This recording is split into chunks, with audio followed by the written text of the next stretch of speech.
గోల్డీ అడవిపై దాడికి సన్నాహాలు చేశాడు. గోల్డీ తన సహోదరుడైన షేర్తో కలిసి షేర్ ఖాన్ ముందు నిలబడింది. షేర్ ఖాన్, నువ్వు ఓటమిని ఒప్పుకో. నీ అడవిలో అన్ని జంతువులు కూడా వెళ్ళిపోయాయి. పైగా మేము 2 పులులం.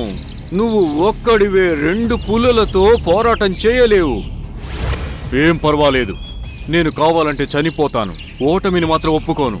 నేను ఇక్కడి రాజుని, రాజుగానే మరణిస్తా. అలా అంటూ షేర్ ఖాన్ వారి మీదకి ఎగురుతుంది. ఇంతలోనే మిట్టు వేరే జంతువులన్నీ తీసుకుని అక్కడికొచ్చింది.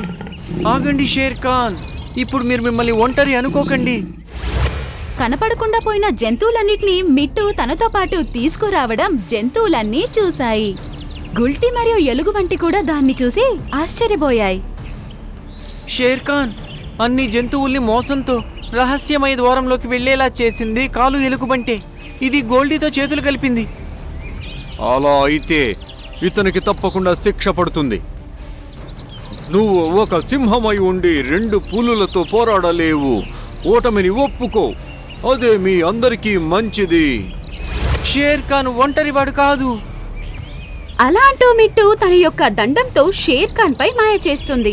ఇప్పుడు షేర్ ఖాన్ లాంటి ఇంకొక షేర్ ఖాన్ ప్రత్యక్షమయ్యింది.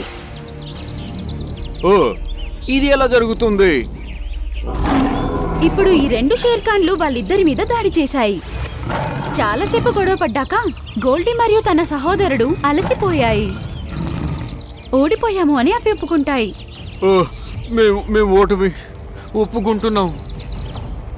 ఇప్పుడు మీరు నోరు మూసుకొని వెళ్ళండి ఇక్కడి నుంచి. మీతో పాటు ఈ వెధవ ఎలుకబంటిని కూడా తీసుకువెళ్ళండి. అది విని అది దాంతో పాటు కాలు ఎలుగుబంటిని తీసుకుని అక్కడి నుంచి పరుగులు తీశాయి.